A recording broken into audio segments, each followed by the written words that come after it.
네, 찬미 예수님, 이제 우리 찬미버섯서 학교 시작하도록 하겠습니다.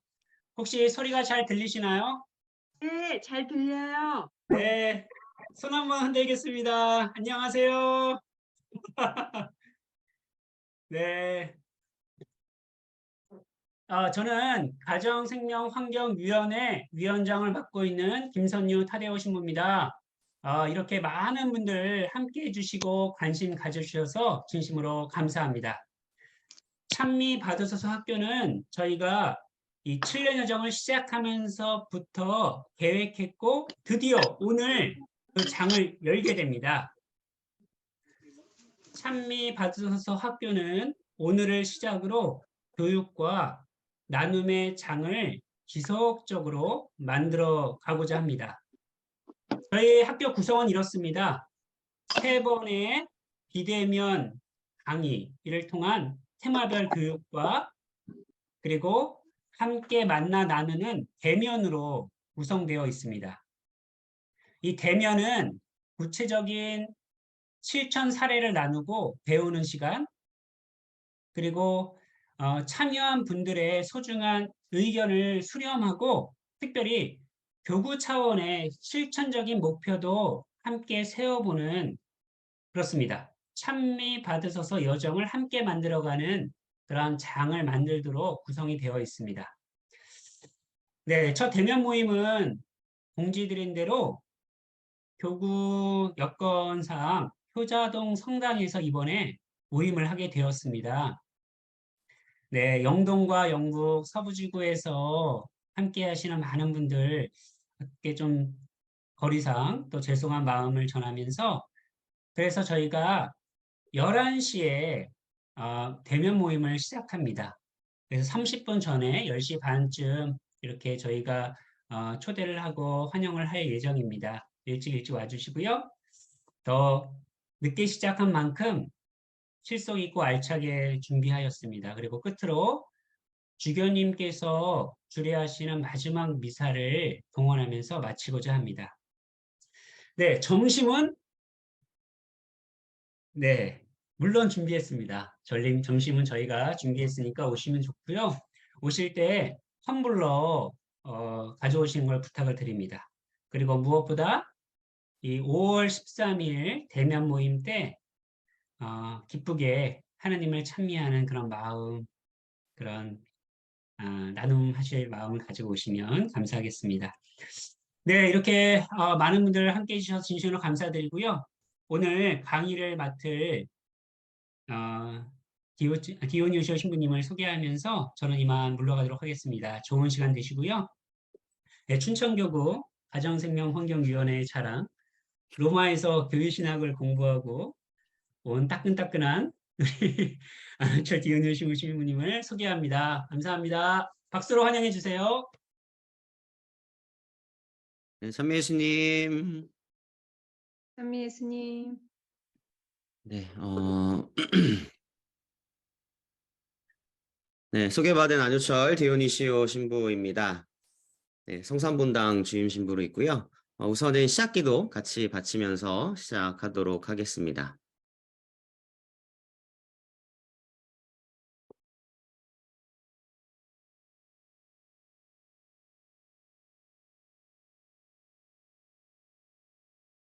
성부와 성자와 성령의 이름으로 어떤 율법교사가 일어서서 예수님을 시험하려고 말하였다. 스승님, 제가 무엇을 해야 영원한 생명을 받을 수 있습니까? 예수님께서 그에게 말씀하셨다. 율법에 무엇이라고 쓰여 있느냐? 너는 어떻게 읽었느냐? 그가 네 마음을 다하고 내 목숨을 다하고 내 힘을 다하고 네 정신을 다하여 주 너희 하느님을 사랑하고 내 이웃을 너 자신처럼 사랑해야 한다 하였습니다. 하고 대답하자 예수님께서 그에게 이르셨다. 옳게 대답하였다.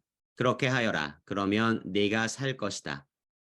그 율법교사는 자기가 정당함을 드러내고 싶어서 예수님께 그러면 누가 저희 이웃입니까? 하고 물었다. 예수님께서 응답하셨다. 어떤 사람이 예루살렘에서 예리코로 내려가다가 강도들을 만났다. 강도들은 그의 옷을 벗기고 그를 때려 초주검으로 만들어 놓고 가버렸다. 마침 어떤 사제가 그 길로 내려가다가 그를 보고서는 길 반대쪽으로 지나가 버렸다. 레위인도 마찬가지로 그곳에 이르러 그를 보고서는 길 반대쪽으로 지나가 버렸다. 그런데 여행을 하던 어떤 사마리아인은 그가 있는 곳에 이르러 그를 보고서는 가엾은 마음이 들었다. 그래서 그에게 다가가 상처에 기름과 포도주를 붓고 싸맨 다음 자기 노새에 태워 여관으로 데리고 가서 돌보아 주었다.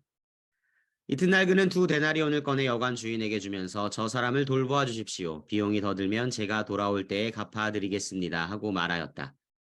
너는 이 세 사람 가운데에서 누가 강도를 만난 사람에게 이웃이 되어 주었다고 생각하느냐? 율법교사가 그에게 자비를 베푼 사람입니다. 하고 대답하자 예수님께서 그에게 이르셨다. 가서 너도 그렇게 하여라. 성부와 성자와 성령의 이름으로 아멘. 네, 반갑습니다. 찬미받으소서 7년 여정의 2번째 해를 보내면서 우리 교구는 찬미받으소서 학교를 이제 시작하게 되었습니다. 올해는 첫 시작이기 때문에 3번의 강의 그리고 한 차례 대면 행사라는 좀 다소 조촐하게 준비가 되긴 했습니다만 또 앞으로의 여정 안에서 많은 것들을 배우고 나눌 수 있는 기회들이 마련될 수 있을 거라 기대합니다. 네, 다시 한번 제 소개를 해드리면 저는 찬미받으소서 잠시만요. 네. 참여받으소서 학교의 비대면 강의 첫 시간 그리고 다음 주 2번째 시간 맡게 된 성산본당 주임 신부인 안유철 디오니시오입니다. 뭐 물리적으로 떨어져 있긴 합니다만 이렇게 화면으로나마 이 참여받으소서 여정에 열심히 참여하고 있는 우리 교구의 교우분들 만날 수 있게 되어서 무척이나 반갑습니다.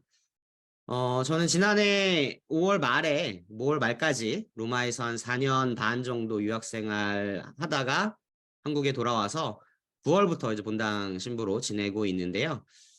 그 본당 부임하고 나서 얼마 안 지났을 때 로마에서 함께 유학생활 보내기도 했던 우리 위원장 신부님께서 이 가정생명환경위원회 위원으로 좀 같이 했으면 좋겠다고 말씀을 해 주셔서 지난해 말부터 지금 함께 하고 있습니다. 사실 좀 부끄러운 얘기입니다만은 해외에 있을 때는 그 외국에 있다는 핑계로 찬미받으소서 7년 여정 시작할 때 사실 시작했는지도 몰랐고요.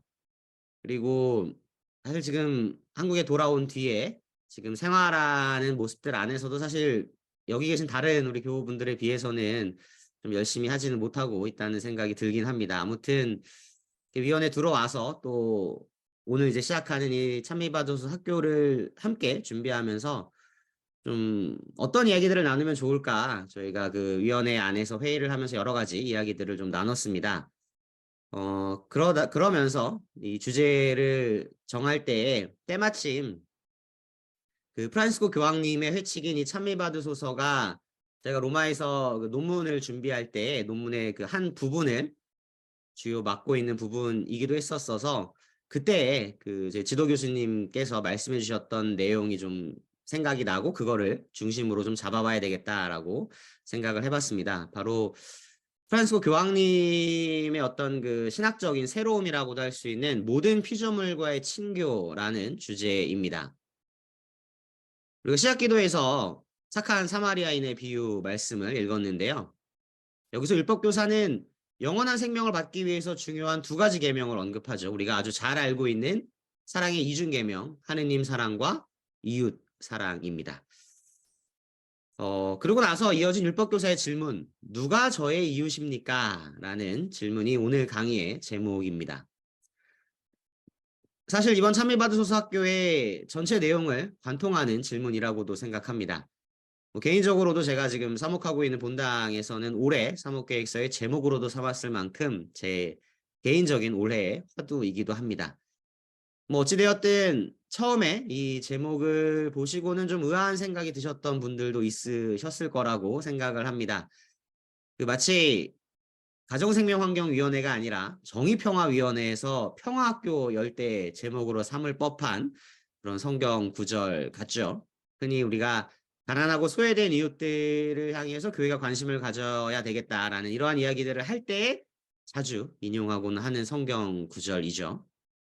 그런데 저는 이 부분에서 우리가 프란시스코 교황님께서는 우리의 시야를 가난하고 소외된 이웃 요 차원에서 하나 더 넓혀서 바로 그 소외된 이웃에 우리 공동의 집 지구가 있다라는 거, 모든 피조물들이 있다라는 거, 그렇게 시야를 더 넓혀주셨다라는 것을 생각하고 싶고 또 그렇게 나누고 싶어서 이 주제를 잡아봤습니다. 누가 저의 이웃입니까? 예수님께서 말씀하신 여러 가지들이 있습니다. 너희 가운데 가장 작은 이에게 준 것이 바로 나에게 준 것이고, 뭐 이런 어린이 하나를 내 이름으로 받아들이면 나를 받아들이는 것이고, 또 이 작은 이들 가운데 하나라도 업신여기지 않도록 주의해라. 이런 말씀들이 있습니다. 물론 실천적인 영역에서는 좀 어려움들이 있을 수 있겠지만 적어도 신앙인이라면 우리의 기본적인 생각 안에는 이런 예수님의 말씀들을 받아들여서 가난하고 소외된 이웃들을 바로 내 이웃으로 여기면서 그들에게 자비를 베풀어 줘야 되겠다. 그들에게 이웃이 되어 주어야 되겠다. 그런 마음들을 가지면서 살고 있으실 거라고 생각합니다. 그동안의 교회가 딱 여기까지를 강조해 왔다면, 물론 뭐 환경에 대한 이야기를 안 하는 건 아닙니다만, 어떤 이 누가 저의 이웃입니까라는 이 이웃에 관련해서는 여기까지만 강조해 왔다면, 프란치스코 교황님과 함께 우리는 우리들 모두에게 다시 물어야 한다는 겁니다. 누가 저의 이웃입니까? 바로 모든 피조물들까지도 우리의 이웃이 되는 것이고 우리가 그들의 이웃이 되어 주어야 한다는 겁니다. 학교라는 이름이 붙어 있기 때문에 아무래도 학문적인 내용들을 좀 전달해 드리긴 하겠습니다만, 이 시간들을 통해서 저는 이 자리에 함께 하시는 지금 이제 한 90명 좀 넘게 들어와 계시는데요. 이 질문을 받았을 때 곧바로 내 곁에 있는 내 가족 혹은 내가 좋아하는 친분이 있는 사람들, 우리 본당 식구들, 이런 사람들만 떠올릴 것이 아니라 내 주변에 정말 힘들고 어려운 이들, 그리고 더 나아가서 우리를 둘러싼 모든 피조물들까지 자신 있게 누가 저의 이웃입니까? 나를 둘러싼 모든 피조물들이 바로 나의 이웃입니다. 라고 대답할 수 있는 그런 준비가 될 수 있는 시간들, 그게 이제 우리의 7년 여정을 보내기 위해서 더 풍요롭게 만들 수 있는 그런 시간이 될 수 있을 거라고 생각합니다. 또 이제 이 주제를 정하면서 저희 가정생명환경위원회 회의를 할 때 이제 들었던 이야기들 중에 실제로 이제 환경 운동 많이 하시는 활동가분들의 이야기들이 어떤 실천적인 활동에 대한 내용들을 좀 많이 이야기를 나누기보다는 좀 더 원론적인 내용들을 좀 듣고 싶어 한다라는 이야기들을 들었습니다. 그래서 물론 지금 오늘 오신 분들 중에는 제가 이제 말씀드릴 좀 원론적인 부분들이 굉장히 딱딱하고 재미없게 느껴질 수도 있겠습니다만, 우리가 이 여정을 왜 걸어가야 하는가에 대한 보다 근본적인 차원의 질문들을 좀 먼저 하는 게 중요하다고 생각하고요. 사실 실천적인 부분들은 이미 작년부터 우리가 계속 강조해 왔고 또 실천하고 있기 때문에 나름대로 이미 잘 아시는 부분들이 많을 거라고 생각합니다. 그래서 우리가 지금 하고 있는 이 활동들, 우리가 걸어가는 7년 여정을 왜 하는가, 그리고 이게 어떠한 의미가 있는가 보다 좀 원론적인 차원, 근본적인 차원에서 말씀을 드리려고 합니다. 우리가 일반적으로 환경운동을 이야기할 때 특히 이제 과거에는 주로 우리의 후손들에게 이 지구를 우리가 잘 물려줘야 됩니다. 이런 이야기들을 주로 했습니다.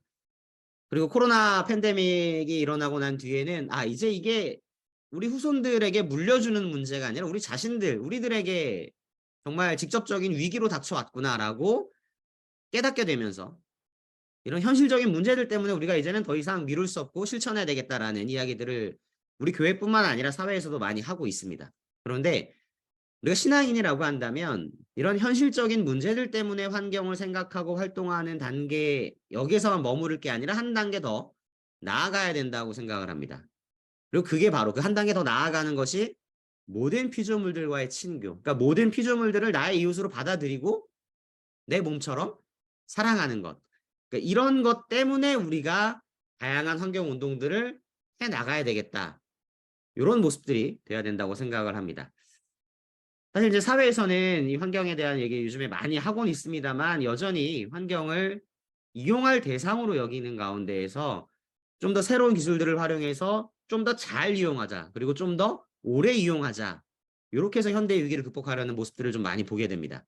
우리는 이런 세상 흐름과는 다르게 이 세상의 모든 피조물들을 나의 몸처럼 아끼고 사랑해야 할 대상으로 받아들이고 그 사랑을 이제 실천하기 위해서 노력해야겠다라는 겁니다. 이제 이러한 내용들을 프란시스코 교황님의 회칙 찬미받으소서의 몇몇 항목들을 통해서 좀 더 자세하게 살펴볼까 합니다. 아마도 이 자리에 함께 하시는 분들이라면 이미 찬미받으소서 문헌에 대해서는 꽤 여러 교육의 기회가 있으셨을 거라고 생각하고요. 이미 문헌도 여러 차례 읽은 분들 있으실 줄 압니다. 한 시간에 또 이렇게 길지 않은 시간이라서 제가 문헌 전체를 이렇게 쭉 정리하고 설명하기는 좀 어려움이 있고요.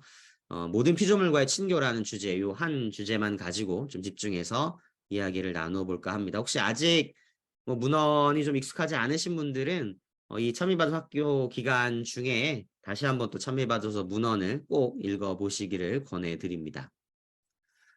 이 회칙 찬미받으소서는 제2차 바티칸 공의회 3호 헌장에서 적용되었던 새로운 방법론을 따라가고 있습니다.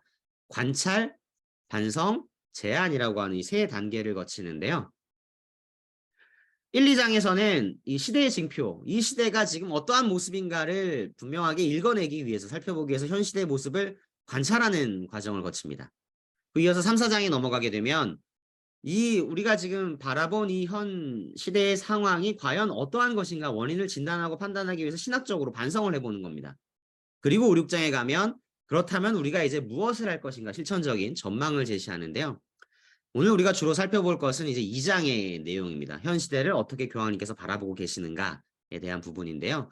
여기서 이제 교황님께서는 공동의 집이 처한 현실을 바라보기 위해서 현실하고 그 현실과 반대된 우리의 어떤 그 이상적인 대조 세상을 이렇게 대비시키십니다. 그래서 요거 좀 정리된 표가 있어서 그걸 좀 먼저 좀 보여드리도록 하겠습니다.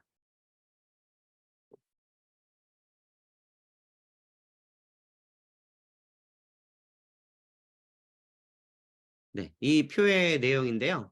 보시면 이제 왼쪽이 현실이고 오른쪽이 대조 세상입니다. 현실의 어떤 그 무책임과 탐욕스러움, 소비주의에 반대돼서 우리는 합리적인 한계와 절제의 삶을 살아가야 되겠다. 뭐 이런 쭉 내용들이 있는데 특별히 세 번째, 현대 그릇된 인간 중심주의라는 현실의 내용들이 있습니다. 그리고 이와 반대로 이제 우리 그리스도교는 어떻게 하느냐? 그리스도교 인간학을 살려야 되겠다. 새로운 종합을 요청하는 참된 인본주의가 필요하다. 이런 내용들이 있고요. 그리고 맨 마지막에 보시면 이 123항 문화에 대한 언급, 현실의 문화들을 어떻게 우리가 바꿔나가야 되느냐? 모든 것이 서로 관계 맺고 있는 통합 생태론적 관점에서 우리가 바라보고 변화시켜 나가야 되겠다. 문화를 복음화시켜 나가야 되겠다. 이런 내용입니다. 그러면 이 현대의 그릇된 인간 중심주의라고 하는 122항의 내용을 좀 먼저 살펴보도록 하겠습니다. 네, 실천적 상대주의라는 제목이 달려있는 부분인데요. 122항. 그릇된 인간 중심주의는 그릇된 생활 양식을 낳습니다. 교황 권고 복음의 기쁨에서 저는 우리 시대의 전형적인 실천적 상대주의가 교리적 상대주의보다 훨씬 위험하다고 말씀드렸습니다. 인간이 자신을 중심으로 삼으면 당장의 유익을 가장 우선으로 여기게 되어 나머지 모든 것은 상대적인 것이 됩니다. 따라서 만연한 기술지배 패러다임과 인간의 무한한 힘의 숭배와 더불어 즉각적인 이득을 주지 않는다면 무엇이든 의미가 없다고 여기는 상대주의가 자라나는 것은 놀라운 일이 아닙니다.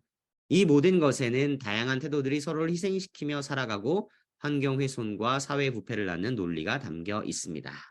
네, 이런 122항의 내용인데요.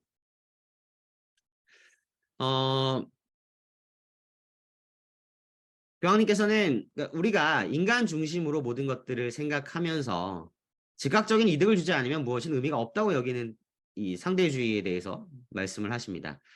이와 관련해서 좀 참고적으로 제가 좀 본 책이 있는데요. 그 캐나다의 철학자 찰스 테일러라는 사람이 1999년에 발표한 책입니다. 불안한 현대사회라는 책이 있는데요. 이 책 서두에서 우리의 인류 문명이 계속해서 발전하고 있는데도 불구하고 사람들이 어떤 상실감과 몰락의 느낌을 받고 있다. 이거 현대 세계에 이제 불안이 만연해 있다. 그러면서 그 근원이 무엇이냐? 나는 두 가지를 먼저 제시하고 싶다. 그래서 근원으로 하나는 개인주의를 이야기합니다. 그 또 하나가 두 번째가 도구적 이성의 지배라고 하는 건데요.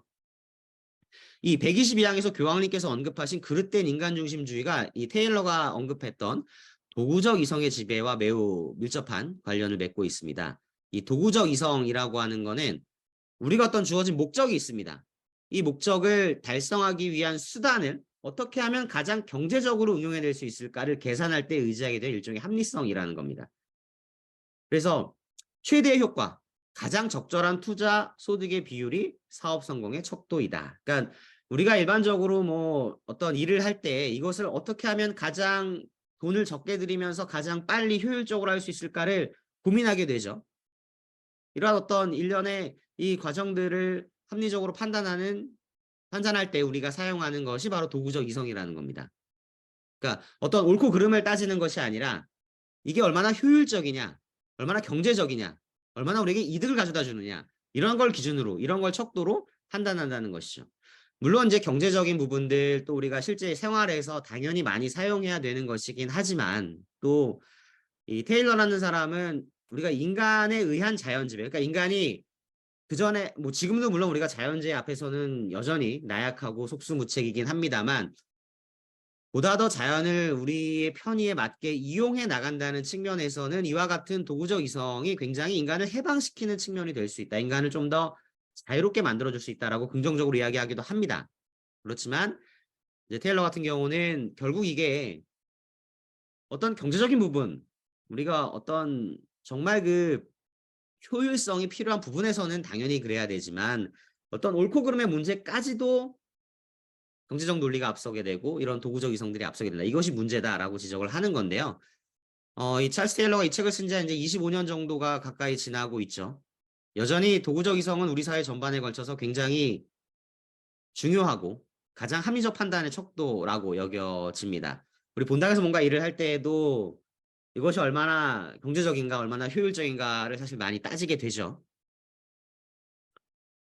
그런데 이제 우리는 인간에 의한 자연지배, 테일러는 그래도 긍정적이라고 보았던 인간에 의한 자연지배 측면에서조차 도구적 이성이라고 하는 우리가 이런 경제 논리로 판단해서 우리가 행해왔던 모든 것들이 인간을 해방시켜서 자유롭게 하기는커녕 오히려 우리 인간을 심각한 생태 위기로 몰아넣었다라는 것을 깨닫게 되고 있습니다. 즉각적인 이득을 주지 않으면 무엇이든 의미가 없다고 여기는 상대주의. 이런 것들은 이미 우리 사회 안에서 너무나 지배적인 힘을 발휘하고 있죠.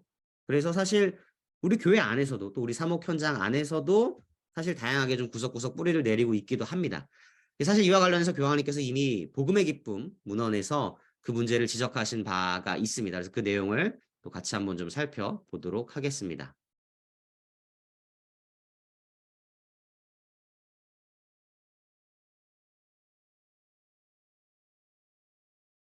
네, 복음의 기쁨 80항인데요.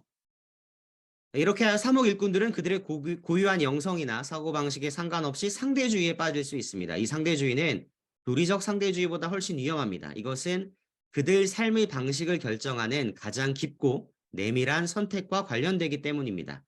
이 실천적 상대주의는 마치 하느님께서 존재하지 않으시는 것처럼 행동하고 가난한 이들이 존재하지 않는 것처럼 결정을 하고 다른 이들이 존재하지 않는 것처럼 목표를 세우고 복음을 듣지 못한 사람들이 더 이상 없는 것처럼 일하는 것입니다. 탄탄한 교리적, 영성적 확신을 지닌 이들마저 선교를 통하여 다른 이들에게 헌신하기보다 흔히 경제적인 안정에 매달리거나 무슨 수를 써서라도 권력이나 인간적인 영예를 얻으려는 생활 방식에 빠진다는 것은 놀라운 일입니다. 네, 이런 내용인데요.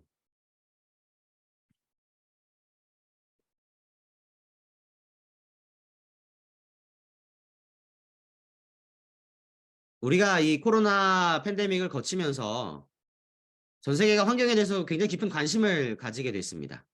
유럽을 중심으로 다양한 친환경 정책이 나오고 있죠. 우리도 이전 정부에서부터 여러 가지 그 환경 정책들을 만들어서 또 시행하고 있기도 합니다. 물론 훌륭한 정책도 있긴 합니다만 일련의 흐름들을 바라보면서 우려되는 것들은 결국 교황님께서 지적하시는 그릇된 인간 중심주의, 이 상대주의, 실천적인 상대주의에서 벗어나고 있지 못하다는 점입니다. 그러니까 환경을 오염시키는 뭐 화석 발전이나 이런 에너지 방식들을 보다 친환경적으로 바꾸자 이렇게 주로 흐름이 흘러가죠. 그런데 여기에는 기본적으로 효율적인 에너지 생산을 통해서 우리가 경제적으로 발전하고 성장해야 되겠다라는 전제는 늘 깔려 있습니다. 그래서 경제적이지 않다고 한다면 그것이 보다 친환경적이고 의미가 있다 해도 우선 고려 대상이 되지 못하는 거죠. 전제는 늘 경제적인 것, 우리가 좀 더 발전하는 것, 성장하는 것에 초점이 맞춰져 있기 때문입니다. 그래서 이러한 것이라고 한다면, 그리고 인간에게 도움이 되고 편리함을 준다고 한다면 우리의 지구는 조금 훼손되더라도 그게 우리 인간에게 굉장히 직접적인 위협을 가져다 줄 만큼의 훼손이 아니라면 그러한 자연은 마치 존재하지 않는 것처럼 판단하고 결정한다라는 얘기입니다. 가난한 사람들이 없는 것처럼, 존재하지 않는 것처럼 결정을 한다. 그들을 돕는 것들이 나에게 이득이 되지 않고 경제적인 이득이 되지 않으면 마치 그들이 없는 것처럼 무시하고 나의 일들을 해나간다라는 의미에서 교황님께서 말씀하신 부분들입니다. 네, 이어서 찬미받으소서 115항의 내용들을 또 한번 같이 보도록 하겠습니다.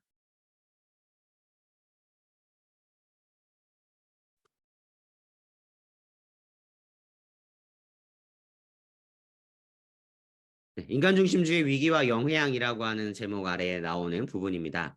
역설적으로 현대 인간중심주의는 실제보다는 기술적 사고의 손을 들어주고 말았습니다. 이러한 인간은 더 이상 자연을 타당한 규범이나 살아가는 거처로 여기지 않습니다. 인간은 자연을 아무런 전제 없이 있는 그대로 물건을 만들려는 자리와 재료로 여기며 그 결과로 어떤 일이 발생하든 관심이 없습니다. 그래서 세상의 고유한 가치가 떨어지게 됩니다. 인간은 이 세상에서 제자리를 되찾지 못하면 자기 자신을 제대로 이해하지 못하고 결국 스스로 모순된 행동을 하고 맙니다.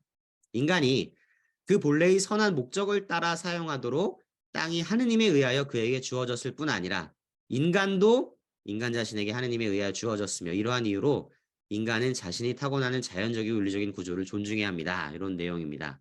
그러니까 인간이 자연을 더 이상 내가 살아가는 거처로 여기기보다는 있는 그대로 물건으로 만들려는, 그러니까 나의 이득을 위한 재료로 여긴다라는 거죠. 그러니까 하나의 이제 도구로밖에 여기지 않는다는 겁니다. 우리 인간도 마찬가지로 자연의 한 부분인데 우리가 속해 있는 우리를 둘러싼 것들로 생각하지 않고 우리가 이용 가능한, 우리가 통제 가능하고 우리가 이용하도록 우리에게 주어져 있는 재료로, 도구로 여긴다는 겁니다.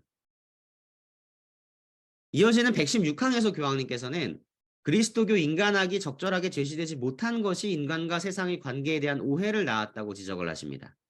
그러니까 그리스도교 인간학에서 이야기하는 것은, 그러니까 세상에 대한 우리의 지배, 창세기가 이야기하죠. 그것은 책임 있는 관리라는 올바른 의미로 이해되어야 된다는 겁니다. 우리가 마음대로 이용하고 착취하는 것이 아니라, 이런 내용들은 물론 다른 데서도 많이 들어보셨기 때문에 익숙한 내용이실 거라고 생각을 합니다.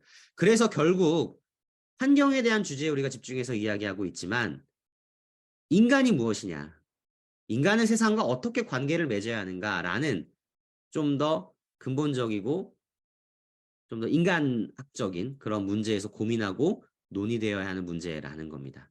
우리 환경을 다루는 데 있어서 결국 중요한 질문은 우리 인간은 누구이냐, 우리 인간은 이 세상과 어떻게 관계를 맺어야 하느냐, 이런 질문들을 던져야 한다는 거죠. 다만 여기서 이제 한 가지 주의할 것이 있습니다. 우리가 계속 인간중심주의에 대한 비판적인 얘기들을 했는데요. 인간 중심주의 자체가 문제라는 것이 아니라 이것이 그릇되었기 때문에 문제라는 겁니다. 그리고 교황님께서 이제 기술 문화, 기술 중심주의에 대해서 계속 비판을 하고 계시는데, 이것도 우리 기술이 다 문제가 됐으니까 다 기술 우리 쓰던 거 다 없애버리고, 그러면서 우리가 지금 이렇게 비대면으로 강의 만나는 것도 불가능해지는 거죠. 이런 기술들을 다 포기해버리면. 이런 기술 혁신을 반대하고 과거로 돌아가자. 옛날 우리 자연과 더불어 살아가던 뭐 정말 친환경적으로 모든 것을 환경적으로 살아가는 어떤 아프리카의 부족들처럼 그렇게 살아가자, 이런 얘기는 아닙니다. 당연히. 이건 이제 제2차 바티칸 공의 때부터 이어지고 있는 그 어떤 교회의 그 신학 반복론하고도 좀 연결이 되는 건데요. 그러니까 그 제2차 바티칸 공의를 기준으로 이전의 교회의 모습들, 물론 100% 무조건 그렇다는 건 아닙니다만, 현실을 좀 어떤 그 단죄 대상으로 봅니다. 그러면서 그러니까 교회는 이제 세상보다 위에 있는 입장에서 교의적으로 그러니까 이 가톨릭 교회 교리는 이런 것들이다, 이렇게 살아야 한다, 세상아 너는 이렇게 살아야 하고 이렇게 살면 안 된다, 가르치는 거죠. 그리고 잘못된 것들을 교정해줘야 되고, 교회가 그런 입장들로 주로 이제 이야기를, 그러니까 위에서 아래로 가는 하향식의 그런 구조들을 많이 보여줬습니다. 그런데 이제 제2차 바치칸 공의 이후부터는 시작을 뭐 성경의 가르침, 교부들의 가르침, 뭐 교회의 가르침 이걸로 시작하지 않습니다. 이 제2차 바티칸 공의에서 보여진 새로운 신학적인 방법론은, 그러니까 성경에서 하나님께서 이렇게 말씀하셨고 그동안 교회가 이렇게 가르쳐 왔기 때문에 세상아 너는 이렇게 해야 돼라고 알려주는 게 아니라 지금 세상이 어떤 모습인가를 먼저 살펴봅니다. 그래서 서로 대화를 나누려고 하는 겁니다. 아, 지금 세상이 이렇구나. 그럼 세상아 너는 왜 그렇니? 라고 질문을 던지는 거예요. 그래서 탐구적인 방식, 귀납적인 방식으로 지금 이 시대가 어떠한 메시지가 필요하구나를 찾는 겁니다. 교회가 내가 가지고 있는 메시지들이 이런 것들이 있으니까 세상에게 일방적으로 전달하는 방식이 아니라 세상의 소리를 들으면서 세상에게 우리는 어떠한 것들을 이제 들려줘야 하는가 먼저 듣는다는 거죠. 그렇게 하면 세상을 복음하려는 것이 지금 이제 오늘날 바뀐 교회의 어떤 신학적인 방법론들입니다. 교회가 어떤 목소리를 낼 때에 그것을 결정하는 방식이기도 하고요. 이것들이 이제 현대에 와서는 이제 시노달리타스도 많이 들어보셨죠? 그 개념도 이제 어느 정도 잘 알고 계실 테고.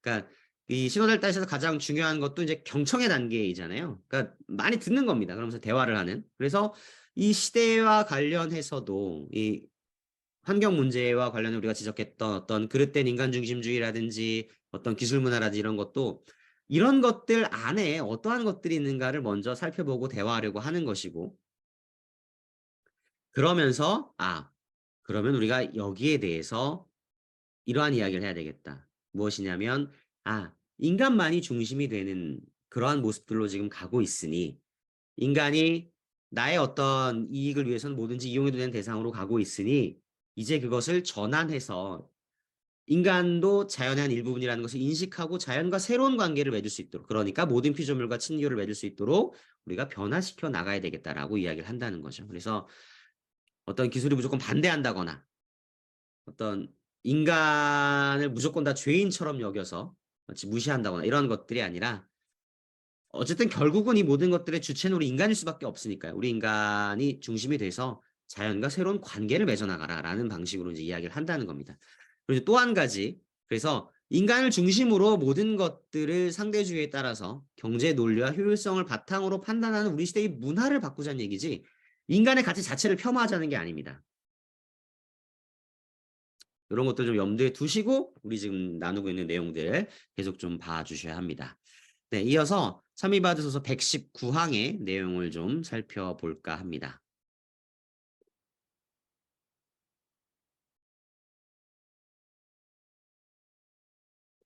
네, 계속 이어지는 내용입니다. 그릇된 인간 중심주의에 대한 비판이 인간관계의 가치를 떨어뜨리도록 해서는 안 됩니다. 오늘날 생태적 위기가 근대성의 윤리적, 문화적, 영적 위기의 발발이나 발현을 의미한다면 모든 근본적인 인간관계를 치유하지 않고는 우리가 자연과 환경과 맺는 관계를 감히 치유할 수 있다고 생각할 수 없습니다. 다른 모든 피조물에 견주어 인간이 특별한 가치를 지녔다고 주장하는 그리스도교 사상은 우리가 모든 인간의 가치를 인정하고 다른 이들을 존중하게 합니다. 알고 사랑하며 대화할 수 있는 너에게 마음을 여는 것은 언제나 인간을 고귀한 존재로 만들어줍니다. 따라서 피조물과 올바른 관계를 맺기 위해서 인간이 다른 사람들에게 마음을 여는 사회적인 측면은 물론 하느님이신 당신께 마음을 여는 초월적 측면을 약화시켜서는 안 됩니다. 사실 인간과 환경의 관계는 인간들 사이의 관계와 하느님과 인간의 관계와 결코 분리될 수 없습니다. 그러한 관계가 분리된다면 이는 생태적 아름다움으로 위장된 낭만적 개인주의로 내재성 안에 숨막히는 단절이 될 것입니다. 네, 중간중간 좀 이제 어려운 용어들이 좀 섞여 있긴 합니다만 쉽게 결론적으로 말씀을 드리면, 그러니까 우리가 하느님 사랑과 이웃 사랑을 이야기할 때 그 사랑하는 대상이 하느님과 이웃으로 다르다고 해서 우리가 이 두 계명을 서로 각기 다른 분리된 계명으로 바라보지 않죠. 그래서 사랑의 이중 계명으로 봅니다. 그러니까 이웃을 사랑하는 것이 곧 하느님을 사랑하는 것이고 하느님을 사랑하는 사람이라면 당연히 이웃을 사랑하게 되는 거죠. 이렇게 서로 밀접하게 연결되어 있습니다. 하느님과 맺는 관계와 우리 서로 이웃들과 맺는 관계는 당연히 연결되어 있고 밀접한 관계를 맺고 있는 거죠. 내가 하느님을 사랑합니다. 나는 하느님과 밀접한 관계를 맺고 있어 라고 하면서 이웃들에게는 전혀 사랑을 베풀지 않는다고 한다면 그 사람은 하느님을 사랑하는 게 아닌 거죠. 마찬가지로 우리 인간과 모든 피조물, 인간과 환경과의 관계에 있어서도 우리 인간이 하느님과 어떻게 관계를 맺고 있고 우리 인간이 서로 인간들 사이에 어떻게 관계를 맺고 있는 것 이것과 밀접하게 관계를 다 맺고 있다는 겁니다. 그래서 이것을 또 삼중적 친교라고 이야기하기도 하는데요. 그러니까 우리 인간은 나는 하느님과 관계를 잘 맺어서 하느님을 사랑하고 내 주변 이웃들을 사랑하고 그렇다고 한다면 당연히 나를 둘러싼 모든 자연환경, 모든 피조물까지도 사랑해야 한다라는 겁니다. 내가 만약 그렇지 않다고 한다면 내 이웃들은 사랑한다고 하고 뭐 실제로 사랑할 수도 있죠. 하느님을 사랑한다고 하고 그런데 정작 우리 모든 피조물과의 관계에서 자연환경과의 관계에서는 나의 이익만을 추구하고 있다. 전혀 사랑하는 마음을 가지고 있지 않다고 한다면 사실 그것은 내 이웃을 제대로 사랑하지 않는 것이고 하느님을 제대로 사랑하지 않는다는 겁니다. 하느님과 제대로 관계를 맺고자 하는 사람이라면 내 이웃과 제대로 관계를 맺고자 하는 사람이라면 이 세상과도 올바른 관계를 맺어 나가야 된다는 겁니다. 내가 중심이고 내가 우선이라는 생각을 전제로 둔 상태로 다른 사람들과 제대로 된 관계를 맺기는 어렵죠. 상대방을 늘 내가 이용하고자 하는 대상으로. 물론 이 세상에는 보면 그런 인간관계를 맺는 사람도 많이 있죠. 이 사람이 나에게 도움이 된다, 안 된다로 판단해서 이 사람은 나에게 도움이 되니까 나 가깝게 지내야 되겠다. 이 사람은 나에게 도움이 되지 않으니까 멀리 해야 되겠다. 이런 사람들이 세상에 많이 있죠. 그런데 그런 식의 인간관계만 맺는다고 한다면 사실 제대로 된 인간관계를 맺을 수가 없다는 거는 다들 아실 겁니다. 자연과도 마찬가지라는 겁니다. 자연환경을 나는 나에게 이득이 되는 자연환경들은 잘 돌보고 나에게 이득이 되지 않는 것들은 무시하고 배척하는 그러한 모습들로 살아간다고 한다면 그런 나 중심적인 인간 중심적인 그러한 사고들이 바탕이 되어 있다고 한다면 우리는 모든 피조물들과 제대로 된 관계를 맺을 수가 없다는 거고 그것은 결국 이웃과도 제대로 된 관계를 맺지 못하는 것이고 하느님과도 제대로 관계를 맺지 못한 것 하느님을 제대로 믿지 못하고 있다는 겁니다. 그래서 우리가 이 찬미받아서 7년 여정을 걸어가고 우리가 환경운동을 하고 어떤 실천적인 것들을 하는 이 모든 것들이 결국 우리 신앙과 굉장히 밀접하게 관계가 되어 있다는 거예요. 이걸 제대로 하지 않으면 나는 뭐 환경에 대해서 사실 별로 관심 없고 좀 그렇게까지 열심히 안 해도 될 것 같은데 라는 생각을 가지면서 그냥 좀 우선순위를 뒤로 미룬다고 한다면 사실은 내 신앙생활을 제대로 하고 있다고 보기가 어렵다는 거죠. 그냥 기도 열심히 하고 뭐 미사 열심히 나오고 이것만으로 충분히 난 하느님을 사랑하고 있다고 말할 수가 없다라는 겁니다. 네, 그렇다면 이러한 어떤 새로운 관계, 모든 피조물들과 새로운 관계를 맺는다라는 것은 구체적으로 좀 어떠한 것이냐. 교황님께서는 이 찬미받으소서 문헌 제목이죠. 이 문구가 나오게 된 그 성인이기도 하죠. 프란치스코 성인을 그 모범으로 제시를 해주십니다. 찬미받으소서 11항의 내용을 좀 함께 살펴보도록 하겠습니다. 네, 11항인데요. 프란치스코 성인은 통합 생태론이 수학과 생물학의 언어를 초월하는 범주에 대한 개방성을 요청하고 인간다움의 핵심으로 우리를 이끈다는 사실을 우리에게 알려줍니다. 우리가 누군가와 사랑에 빠질 때와 마찬가지로 프란치스코 성인은 해와 달 또는 가장 작은 동물들을 바라볼 때마다 모든 피조물과 함께 찬미하며 벅찬 노래를 불렀습니다. 성인은 모든 피조물과 대화를 나누고 심지어 꽃 앞에서도 설교하며 꽃이 마치 이성을 지닌 듯 주님을 찬미하도록 초대하였습니다. 자신을 둘러싼 세상에 대한 그의 반응은 지적 평가나 경제적 계산을 훨씬 뛰어넘는 것이었습니다. 그에게 모든 피조물은 사랑의 유대로 자신과 하나 되는 누이였습니다. 그래서 성인은 존재하는 모든 것을 돌보아야 한다는 소명을 느낀 것입니다. 그의 제자인 보나벤투라 성인은 다음과 같이 말하였습니다. 그는 만물의 공통 원천에 관한 성찰로 더 큰 경외심에 가득 차 아무리 작은 피조물이라도 형제나 누이로 부르고는 하였습니다. 그러한 확신은 우리의 행동을 결정하는 선택에 영향을 주기에 순진한 낭만주의로 표현될 수 없습니다. 우리가 자연과 환경에 접근하면서 이러한 경탄과 경의에 열려있지 못하고 세상과의 관계에서 더 이상 형제와 아름다움의 언어로 말하지 않는다면 우리는 즉각적 욕구를 주체하지 못하는 지배자, 소비자, 무자비한 착취자의 태도를 취하게 될 것입니다. 이와는 반대로 우리가 존재하는 모든 것과 내밀한 일치를 느낀다면 절제와 배려가 곧바로 샘솟게 될 것입니다. 프란치스코 성인의 청빈과 검소는 피상적인 금욕주의가 아니라 좀 더 근본적인 것입니다. 곧 실제를 단지 이용하고 지배하는 대상으로 삼는 것을 단념하는 것입니다. 이런 내용입니다. 그러니까 이 프란치스코 성인께서 그 자연과 이렇게 대화를 나누시고 뭐 함께하는 그런 모습들을 보여주셨던 것을 우리가 생각해 볼 때, 그러니까 이런 세상과의 모든 어떤 작은 피조물들까지도 내 이웃, 내 형제 자매, 형제 누이로 지내오는 마음들을 가지셨다라는 것. 그래서 마지막에 나오는 것처럼 청빈과 검소, 그냥 단순히 가난하게 살기 위해서 절제하는 그런 정도의 차원만 이야기하는 게 아니라 이용하고 지배하는 대상으로 삼는 걸 단념하는 거다. 그러니까 내 주변을 둘러싼 우리 자연 모든 피조물들을 내가 이용하고 지배하는 대상으로 삼는 거를 그만두겠다라고 하는 겁니다. 나와 관계를 맺는, 마치 내 사랑하는 어떤 이웃, 사랑하는 가족, 사랑하는 어떤 친구 이렇게 대하듯이 내 모든 자연들을 이렇게 대한다는 거예요. 지금까지 우리가 살아왔던 모습들과는 사실 굉장히 좀 다른 모습들이죠. 뭐 예를 들어 물이 있으면 우리는 물을 그냥 이용하는 대상이지, 물이 어떤 나의 사랑하는 존재가 되는 것, 나무 마찬가지겠고요. 뭐 공기도, 여러 동물들, 식물들, 이런 모든 피조물들이 내가 사랑해야 하는 대상으로 바뀌게 되는 겁니다. 이 66항의 말미에 보나벤투라 성인의 말씀이 인용되고 있었죠. 프란시스코 성인은 모든 피조물과 맺은 보편적 화해를 통해서 언음으로 본디의 순수 상태로 돌아가려고 하였다. 이런 얘기가 있습니다. 본디의 순수 상태.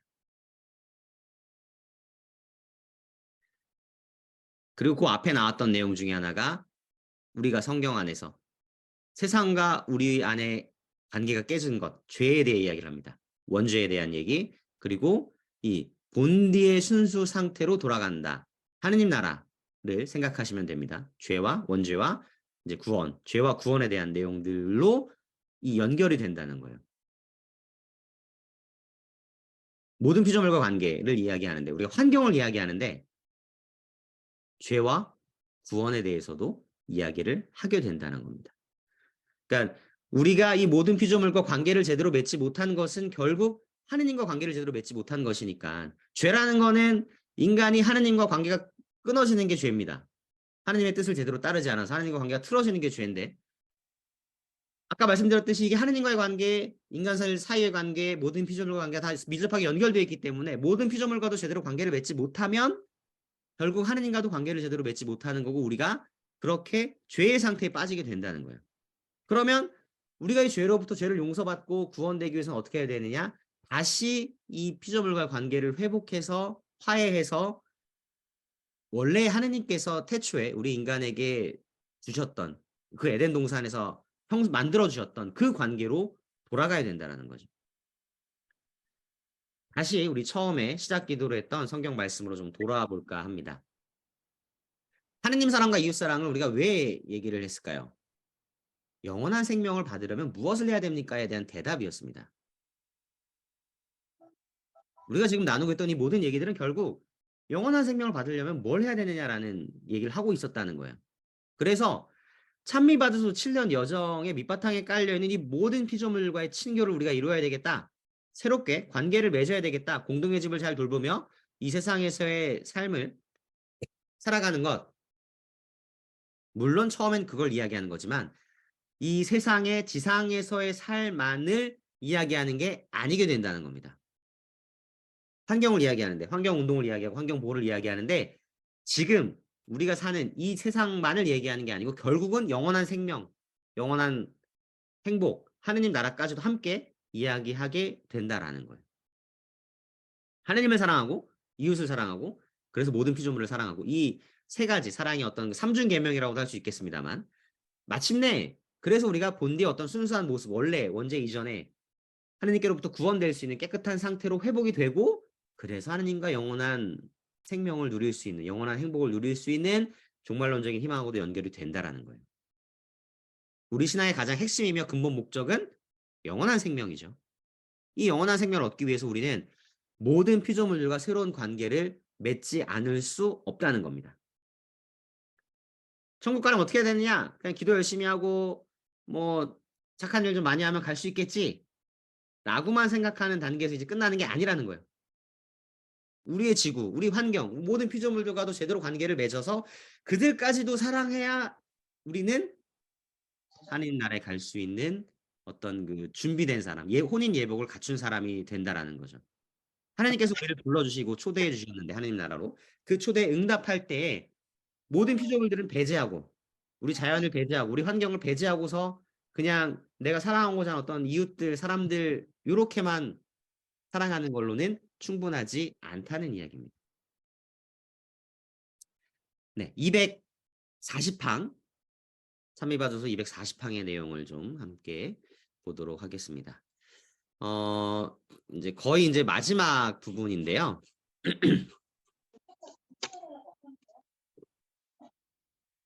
네, 잠시만요. 240항 내용을 좀 함께 보도록 하겠습니다.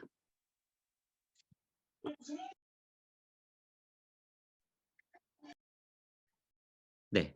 거룩한 위격들은 실체적 관계이고 하느님의 계획에 따라 창조된 세상은 하나의 관계망입니다. 피조물들은 하느님을 향하는 경향이 있고 또한 모든 생명체는 다른 것을 향하는 경향이 있기도 하기에 우리는 온 세상에 드러나지 않게 뒤얽혀 있는 많은 지속적 관계들을 찾아볼 수 있습니다. 이는 우리가 이 피조물들 사이에 존재하는 다양한 유대에 대하여 경탄할 뿐만 아니라 우리 자신의 실현을 위한 열쇠를 발견하도록 이끕니다. 실제로 인간은 자신에게서 벗어나 하느님, 타인, 모든 피조물과 친교를 이루어 살면서 관계를 맺을수록 더욱 성장하고 성숙하며 거룩해집니다. 이러한 방식으로 인간은 창조되었을 때부터 하느님께서 그 내면에 새겨주신 삼위일체의 역동성을 받아들입니다. 모든 것은 연결되어 있기에 우리는 우리가 삼위일체의 신비에서 흘러나오는 세계적 연대의 영성을 기르도록 초대됩니다. 이 찬미받으소서 회칙의 어떤 핵심 이 메시지 가운데 하나가 바로 이 모든 것은 연결되어 있다라는 내용입니다. 제가 오늘 강의에서도 강조를 드리는 부분이고 다음 주 강의 때도 강조할 부분이고요. 셋째 시간에도 제가 뭐 정확한지 원고를 받아본 건 아니어서 내용을 명확하게 아는 건 아니지만 제가 지난번에 교수님 만나서 이야기를 들었을 때 셋째 강의 생태학적인 관점에서도 이 모든 것은 연결되어 있다라는 것을 강조해 주실 겁니다. 그러니까 이제 우리 신학적으로 볼 때에는 모든 생명체가 우선은 하느님과 관계를 맺습니다. 인간은 하느님을 찬미하도록 창조된 존재이죠. 다른 피조물들도 마찬가지로 하느님과 관계 맺도록 창조됐다는 겁니다. 그러면서 서로가 서로를 또 관계 맺고 있죠. 서로가 서로에게 그리고 하느님께. 하느님과의 관계, 이웃과의 관계. 그래서 우리가 내 중심, 나 자신을 중심으로 생각하는 것에서 벗어나서 하느님, 타인, 모든 피조물과 친교를 이루어 살면서 관계를 맺어 나가야 된다라는 겁니다.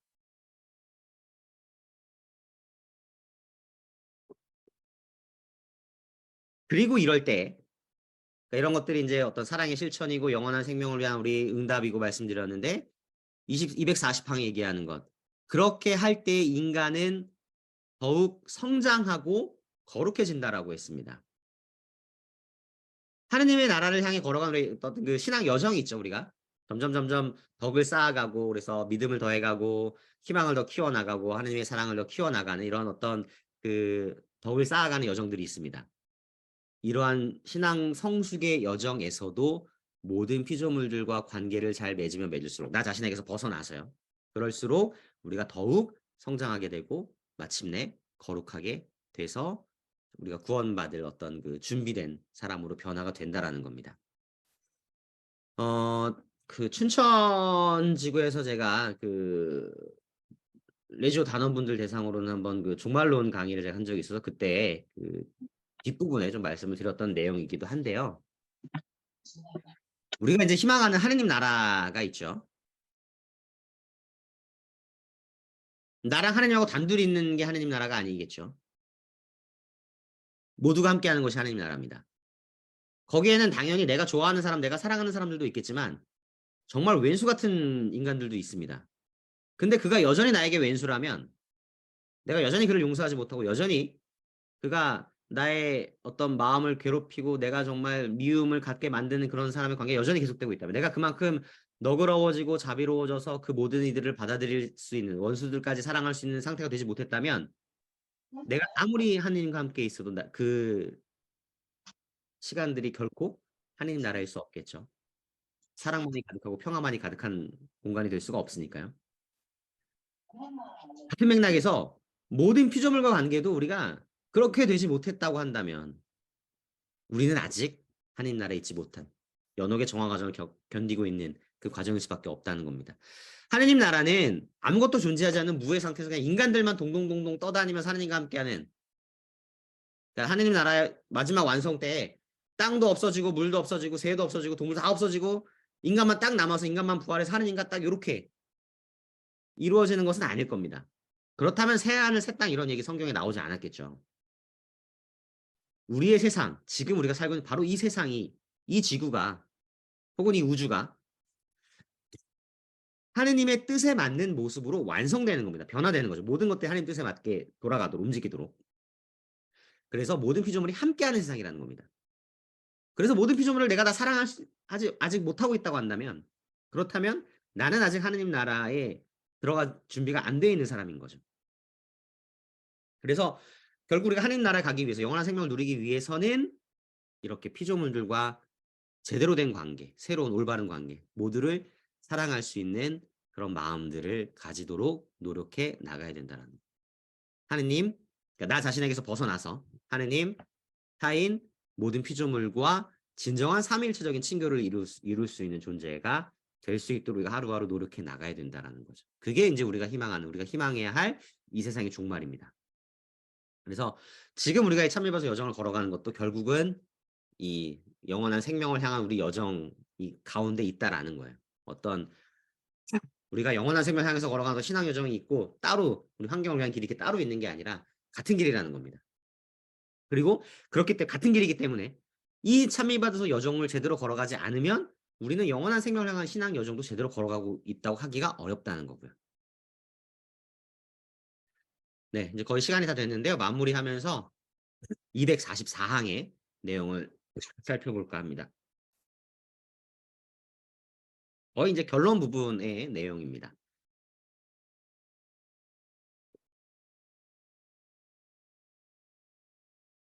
그날이 올 때까지 우리는 세상에 있는 좋은 것은 모두 하늘나라의 잔치에도 받아들여질 것임을 인식하여 우리에게 맡겨진 이 집을 돌보는 데에 일치해야 합니다.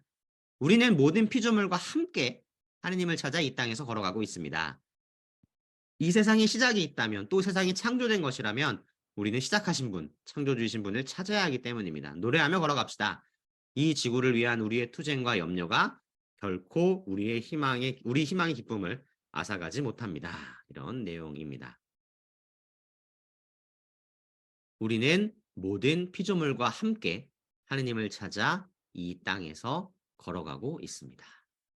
하느님을 향해 나아가는 여정은 때로는 내가 홀로 하느님과 1대1의 관계 안에서 정말 부단하게 기도하고 하느님의 말씀을 듣고 내가 어떤 사랑을 실천하는 가운데 찾아가는 1대1의 관계 안에서도 이루어지는 것이기도 하지만 또 우리가 교회 공동체 안에서 다른 신자들과 함께하는 것이기도 하죠.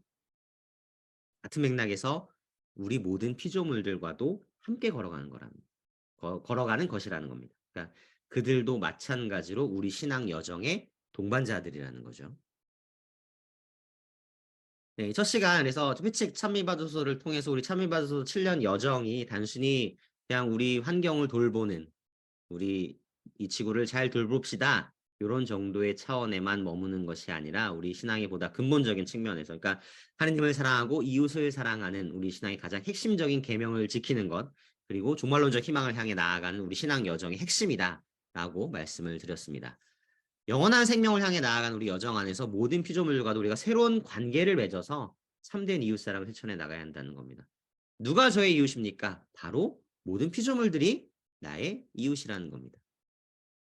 이웃이 되어주어라. 모든 피조물들에게 네가 이웃이 되어주고 너의 몸처럼 사랑해 주어라. 예수님의 말씀을 이제 우리는 이렇게 이해하고 받아들인다는 것이죠.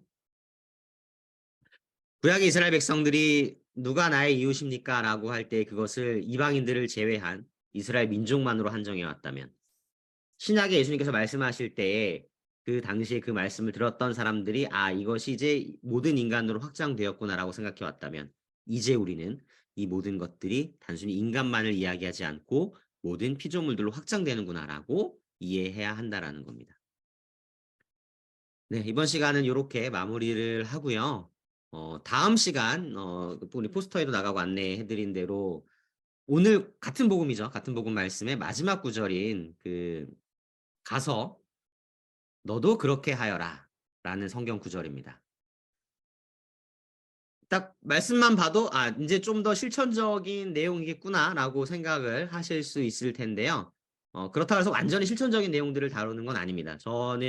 제가 전공한 과목이 교리신학이라고 하는 우리 이제 교리 내용들을 좀 더 학문적으로 다루는 과목을 공부하기도 했고 해서 저는 이제 이 첫 시간 그리고 우리 전체적인 내용들이 이미 우리가 이제 실천을 여러 가지 하고 있기 때문에 실천적인 내용들을 다루기보다는 이 비대면 강의 3번을 통해서는 좀 더 원론적인 차원, 근본적인 차원에서 어떠한 의미가 있는지를 좀 찾아가는 근본적인 질문들을 던지는 그런 시간이 되기를 희망하기 때문에 다음 시간에 실천적인 분야가 하지만 사실은 뭐냐면 그렇다면 우리가 이제 이렇게 하느님과 타인과 모든 피조물들과 새로운 관계를 맺기 위해서 맺어 나가려면 어떠한 것들을 우리가 기본적인 원칙으로 삼고 실천해 나가야 하는가라는 이야기들을 좀 드릴 겁니다. 그래서 부제목으로 제가 온 세상을 향하여 열린 마음 이러고 이제 달아드렸는데 이걸 우리가 가져야 된다는 거예요. 온 세상을 향하여 열린 마음을 가져야 된다. 자신에게서 벗어나라고 했으니까요. 열린 마음. 그러니까 어떤 실천하기 위한 어떤 기본적인 원칙들을 좀 몇 가지 이제 말씀을 드릴 건데요. 요거를 이제 교황님의 회칙으로 마찬가지로 할 겁니다. 요 책입니다. 네. 모든 형제들이라고 하는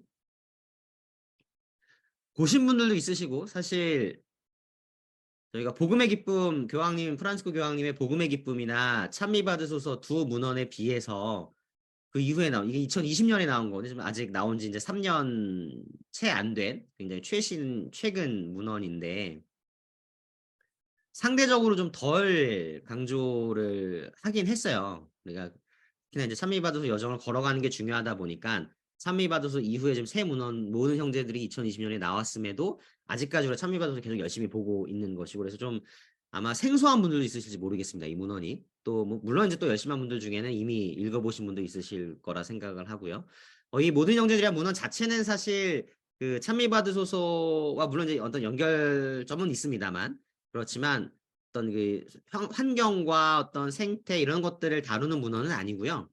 어떤 형제에 대한 우리 모든 인간들의 어떤 연대, 그러니까 좀 더 약간 인간 중심적인 내용들을 다루는 부분입니다. 그래서 환경 얘기들이 사실 막 나오는 그런 문헌은 아니에요. 그렇지만 이 문헌을 통해서 또 이제 참미반소 문헌의 내용들을 함께 바라볼 때에 우리가 이제 새로운 관계를 맺기 위해서 그리고 그 관계를 위한 어떤 실천을 해나가기 위해서 어떠한 우리가 마음가짐들, 어떠한 태도들을 가지면 좋을까를 함께 이야기 나누기에 좋은 문헌이라고 생각을 해서 이것을 제가 두 번째 강의에 어떤 주 교재로 삼아 봤습니다.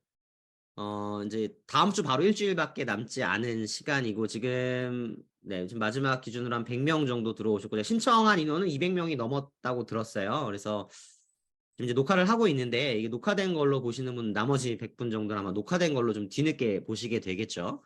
그래서 이 강의를 듣고 나서 우리 다음 주 강의까지 시간이 굉장히 좀 촉박하긴 합니다만 그래도 만약에 이제 가능하신 분들은 이 모든 형제들이라고 하는 이 문헌 한번 읽어보시면 더 제 강의 다음 시간을 좀 이해하는 데 훨씬 도움이 될 겁니다.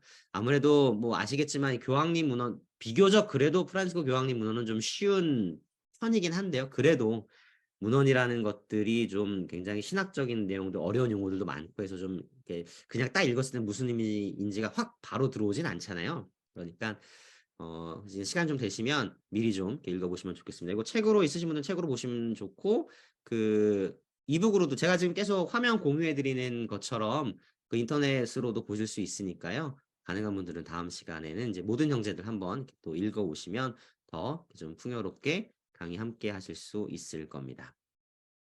네, 1시간 이렇게 잘 들어주셔서 감사드리고요. 마친 기도로는 그리스도인들이 피조물과 함께 드리는 기도, 우리 찬미받으셔서 문헌 나와 있는 기도문이죠. 이 기도문 함께 바치면서 첫 번째 시간 마치도록 하겠습니다.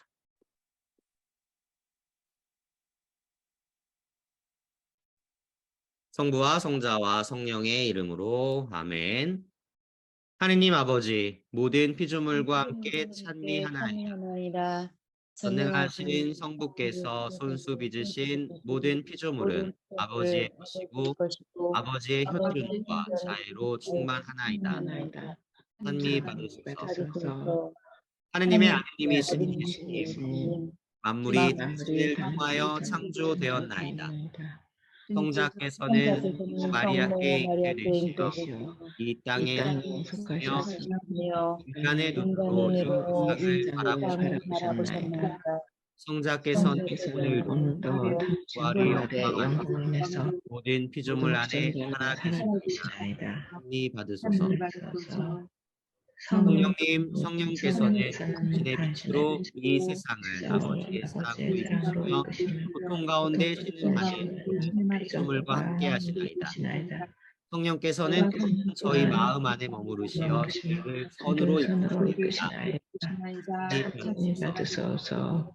삼위일체이신 주 하느님, 무한한 사랑의 놀라운 공동체를 이루시니 만물이 하느님을 이야기하는 세상의 아름다움 안에서 저희가 하느님을 바라보도록 가르쳐 주소서. 하느님께서 창조하신 모든 존재를 통하여 저희의 참여와 감사를 일깨워 주소서. 존재하는 모든 것과 친밀한 일치를 느끼도록 저희에게 은총을 내려 주소서. 사랑의 하느님, 이 세상에 저희에게 맡겨진 자리를 보여주시어 저희가 이 땅에 있는 모든 것을 위한 하나님 사랑의 도구가 되게 하소서. 하느님께서 기억하지 않으시는 존재는 하나도 없기 때문이옵니다.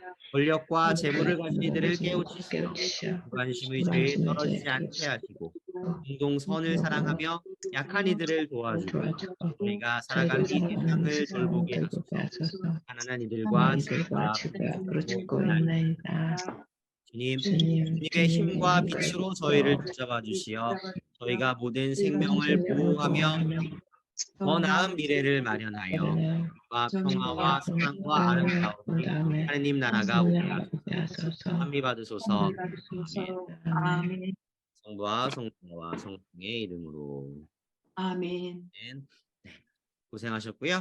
네, 마지막 강복 드리면서 마치도록 하겠습니다. 주님께서 여러분과 함께 영과 함께 하신 천주 성부와 성자와 성령께서는 여기 모인 모든 이에게 강복하소서. 아멘. 와 성자와 성령의 이름으로 아멘. 고생하셨습니다.